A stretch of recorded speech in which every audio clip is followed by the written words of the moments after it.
Hello, I'm Yulia, the voice of the podcast Love to Heal, a journey of self-discovery, healing, and spiritual growth. Hi, today's episode, titled Spiritual Mirrors, was inspired by yet another children's book, a Russian book, that my kids really enjoy. So let me first tell you a little bit about it. In this tale, a little raccoon goes into a dark forest. Actually, his mom sends him there alone to look for the special grass that grows by a pond. And on his way, the raccoon meets a monkey who warns him that there's someone in the pond. The raccoon feels brave and continues his path. And when he reaches the pond, he asks if anyone is there, but no one answers. Then he leans over the water and sees that someone is staring at him. He takes off running and then comes back later with a big stick so he can scare away that someone in the pond. When this time the raccoon looks into the water, he sees that someone looking back at him is also threatening him with a stick. Now the raccoon runs away more frightened than before, and he tells his mom what happened, and she recommends that he go back to the pond and smile at that someone. The raccoon does so, and what happens? He becomes friends with that someone in the pond, because this time when he smiled at that someone smiled back at him. So the raccoon gets all the grass that he needs and goes home happily. The moral of the story, what is it? Well, what you give to the world gives back to you. Want to be loved? Love. Want kind people in your life? Be kind. Personally, ever since I've started on my spiritual journey and started practicing unconditional love, smiling at everyone, being kind at every opportunity I get, I notice that probably 99% of the time, I only meet nice, kind, helpful people. I kid you not. It's amazing what changing your outlook on life can do for your life. Viewing the universe as your mirror is a highly valuable tool for self-discovery and personal growth. The idea that we as human beings are separate from everything else in the world is a mere illusion that our minds, our egos, play on us. In reality, you, me, and everything else in the universe is interconnected. And so, when we observe the reality around us, it's as if we were looking into a mirror and seeing our reflection. You may not like or agree with the following, but what if that person that you think is good or that person that you think is bad in your life were just a reflection of you? Think about that. Recognizing this is one of the most powerful lessons in self-awareness and spiritual growth. The concept of the mirror is similar to the law of attraction, which essentially means what we are, we attract into our lives. The popular book and movie, titled the same, Law of Attraction, made people think that if you start thinking positively and visualizing what you want, you'll achieve it. However, there is more to it than just positive thinking. And that's because human beings are more than just conscious thoughts. There's also the unconscious mind, emotions, ego, past history, past lives, and all of this makes up what we really are. The reflection of all that put together is what we see in our daily lives. Therefore, in order for the law of attraction to work, we would need to change or improve many parts of us. not just the conscious thoughts. Using the mirror strategy is awesome because it shows us exactly which parts of us need either healing, changing, or improving to become whole within ourselves. There's also something called projection, which means that what we see in others, we also have within ourselves. A good little phrase that sums that up is, you spot it, you got it. Of course, with this comes the understanding that inside all of us exists the potential for all human characteristics, both good and bad. Where people differ depends on how they've been conditioned by society and what they deem acceptable versus unacceptable. In other words, we all express and repress different aspects of our human potential. Interestingly enough, and this made a lot of sense to me, projection shows us what is in our subconscious. What we think or feel unconsciously, we project onto others. What we reject in others, we reject in ourselves as well. And what we accept in others, we also accept in ourselves. For example, I've always been very shy about speaking my mind. I've kept my opinions to myself most of my life, in times when I really wished I had the courage to speak up. Well, I married a person who always speaks his mind and says what I feel nervous to say. And this, by the way, is part of how opposites attract. So now, let's try this in an exercise. Think of a person that you admire or have deep respect for. Now, think of 3 characteristics or qualities that you admire about them. Write them down if you can. And now, think of someone that annoys you or who you're maybe repulsed by. And also think of 3 characteristics or qualities of that person that really trigger you. So if you look at this list, whether you wrote it down or it's in your head, the positive qualities you thought of actually reveal something about yourself that you have not yet fully expressed, perhaps. And what you can do is you can try saying them out loud, like so. You can say, I am, and then fill in the gap. For example, I am kind. I'm confident. I'm charismatic. I'm optimistic. I'm patient, etc.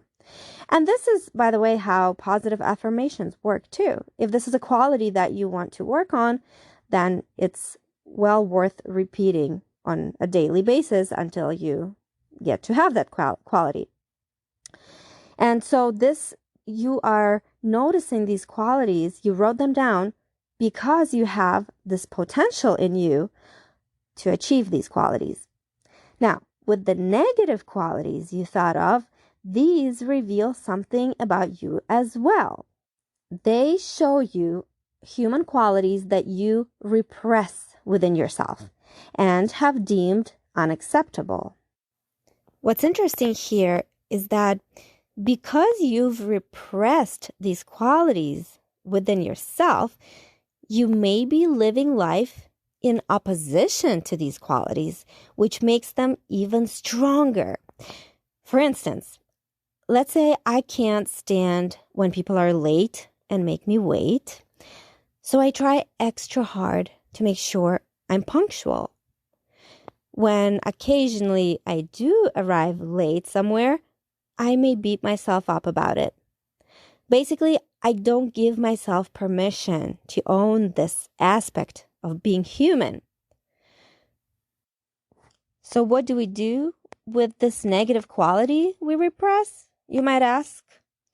Well, it's actually recommended that you try saying I am, followed by the negative quality, so that you can accept and own up to this human quality. And this one, when I read this, it made me feel a little uncomfortable because I'm so used to saying the positive affirmations, right? I want to be kind, I want to be patient, but I don't want to be a certain negative quality like flaky or always late. But what this will do is provide relief as you give yourself permission to own these human characteristics that are part of us all.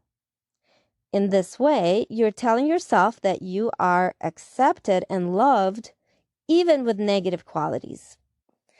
Unlike the positive affirmations, I don't recommend repeating them to yourself every day, but if you do notice that someone with that negative quality triggers you, that's when you can say, you know what? That quality exists in me as well, somewhere deep inside. It's repressed, but it's okay to have it. I own up to it. And this will provide relief, and hopefully that person won't trigger you anymore. And so as you go about your daily life, just start to notice what kind of people surround you. Who are you attracted to? Who do you try to avoid? The answer will reveal something about yourself, your projection, that when you own it will bring you more wholeness. The easiest person to practice projection with is your spouse or significant other. The reason you fell in love with them on an energetic level is that you're trying to become more like them. I mentioned that what I love about my husband is his ability to speak his mind without reservations. What I think he was attracted to in me is my spirituality and my compassion. I've seen tremendous change in him throughout our 7 years of marriage. And similarly, my husband's qualities too have rubbed off on me as I watch myself all of a sudden engage in some polemic conversations, and I actually say what I think and feel, which feels extremely liberating to me. And I love that side of me that I've been craving for. In simple terms, the universe is your mirror, so use it to your advantage. Moreover, this connects wonderfully to the idea that we're all one. Every time you meet a person, wouldn't it be amazing to see him or her as not separate from you, but as you? I know it's hard to wrap your head around it, but think about it. How might you now treat others if they are a reflection of yourself? And how might you treat yourself knowing that you're deeply interconnected with others? The conclusion is obvious. You've got to love yourself and love others. If we're all but reflections of each other. In her book, Living in the Light, Shakti Gawain says, we're creating our lives as we go along. Therefore, our experiences give us an ongoing reflection of ourselves. In fact, the external world is like a giant mirror that reflects our consciousness clearly and accurately. Now, to that, I would only add that besides reflecting our consciousness, the mirror, that is our universe, also reflects our subconsciousness and everything else like past lives that I've mentioned. But a good chunk of what happens to us does depend on our daily choices. Not even daily, choices every moment of every day. This notion means that we're not completely at the mercy of whatever life throws at us, or whatever the Creator wants to do with us or to us.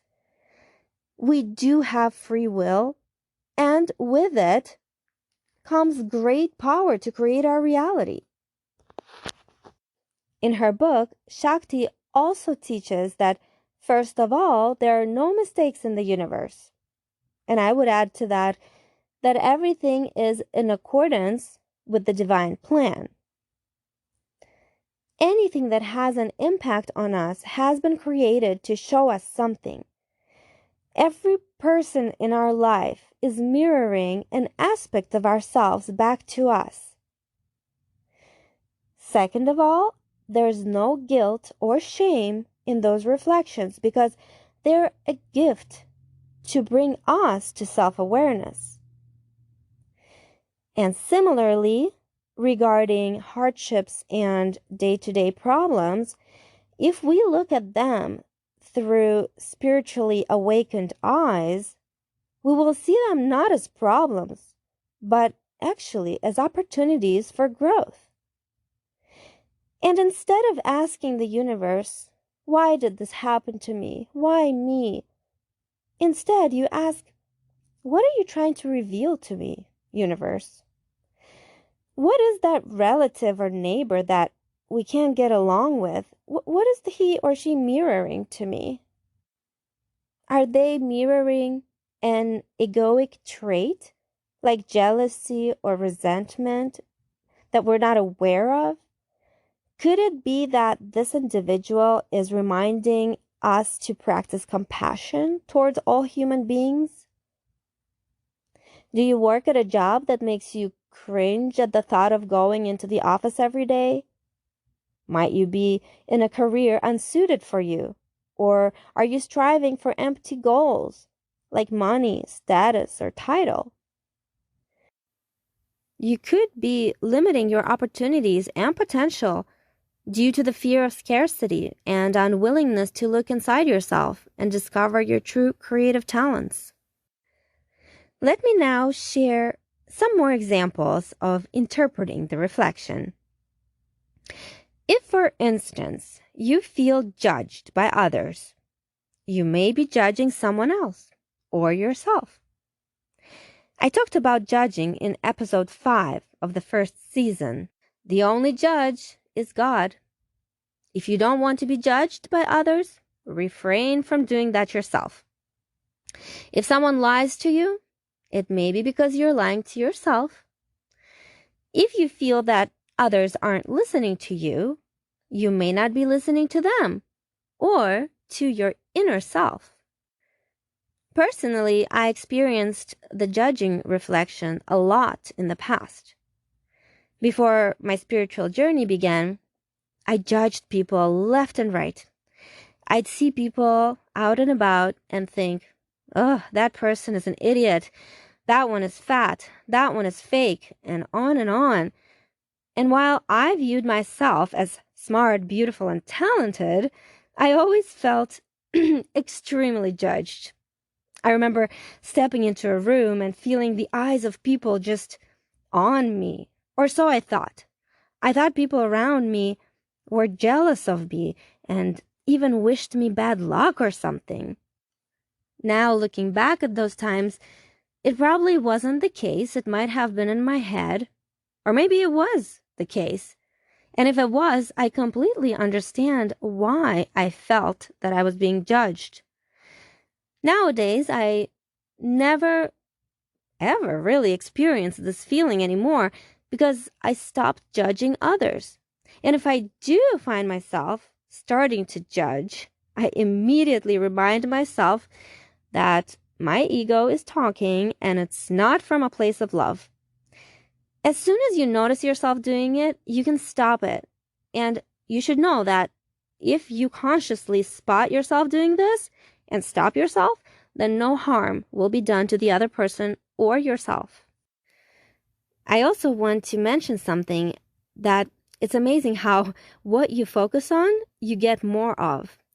And so while I was preparing this episode, it usually takes me about 2 days to come up with the material and to jot my ideas down. During this time, my son had a book fair at school, and he asked me to buy him yet another Cat Kid comic book. And to my surprise, these books, while being silly for the most part, are actually really deep. And they teach kids about kindness, the purpose of life, and so much more. So the book he chose this time was exactly about this episode's topic. I couldn't believe it. As we were reading it together, I had to stop and take some pictures, which I actually posted on my Instagram at Love to Heal Podcast. So you can check that out. So in this comic, two fictional characters discuss the purpose of human existence.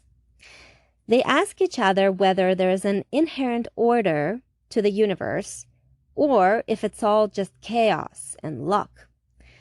One of them says that sometimes life feels purposeful, as if we're being guided towards a higher ideal. But other times everything feels rather senseless and random.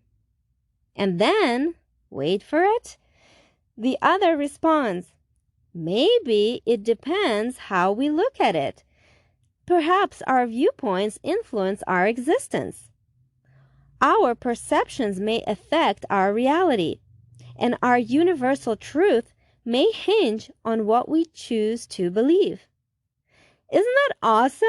Even though my 6-year-old doesn't understand these concepts yet, this info is already settling in somewhere in his subconscious. So when he grows up, I hope he will have absorbed everything I try to teach him, including what he reads or what we read together. And finally, just a bit more information on the spiritual mirrors and a slightly different teaching or a way of looking at this information. Gregg Braden, American New Age writer, suggests that there are 3 mirrors of perception. The first mirror is most commonly known and the one that reflects back what we are. Through it, the experiences we face mirror what we believe, think, feel, and do. Mirror 2 reflects back what we judge. For example, if you value integrity, honesty, and morals above all else, but find yourself encountering untrustworthy and immoral people, you're experiencing the second mirror. Although you can't see yourself in the experiences, as in the case of the first mirror, your judgments are being reflected back to you. The purpose of this mirror is to reveal to us where we need to soften or release our judgment. Mirror 3 reflects back what we've given away, or had taken away, or are simply missing. We're born complete and full of love. But as we grow and become adults, what happens is we give pieces of ourselves away to compromise, to fit in, to be accepted. And little by little, we stray from our true nature. We become conditioned by society. In this case, the idea of opposites attract also comes into play, because the person we're attracted to may fill in the gaps and spaces within us that have been created through the process of giving away. And this can be true for platonic relationships as well, or in the case of hardcore fans of singers, actors, athletes, or any other influencers. Without awareness of the third mirror, our feelings may appear to be all about the other person, when in reality, what's being shown to us is something very powerful about ourselves, something that we've given away or given up on or subdued our own bravery, but which we have a need to reclaim. So to conclude, spend some time asking yourself these questions. Is this experience or person reflecting back to me what I am? Is this experience or person reflecting to me what I judge? Is this experience or person reflecting back to me what I'm missing? Notice the use of the 3 mirrors. If you do this honestly and humbly, I promise you this reflective questioning will be very powerful and illuminating. You can then use this information to embrace or adjust or release or reclaim, depending on which mirror is at play. So I wish you good luck in your exploration of self.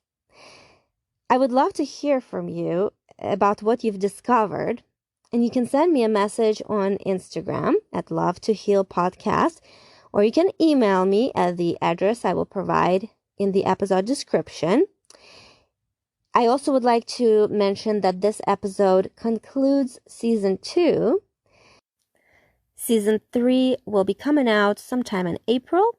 I will announce it on Instagram, but also if you've subscribed to my podcast, then you should get a notification when a new episode comes out. And so, as I always do, I will leave you today with a quote by Shakti Gawain. Enjoy, and until next time.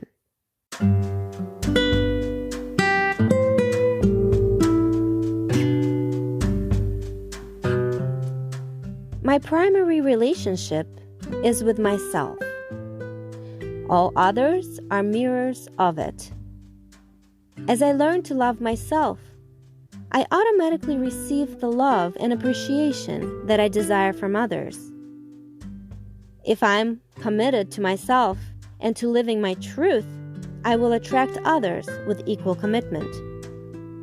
My willingness to be intimate with my own deep feelings creates the space for intimacy with another.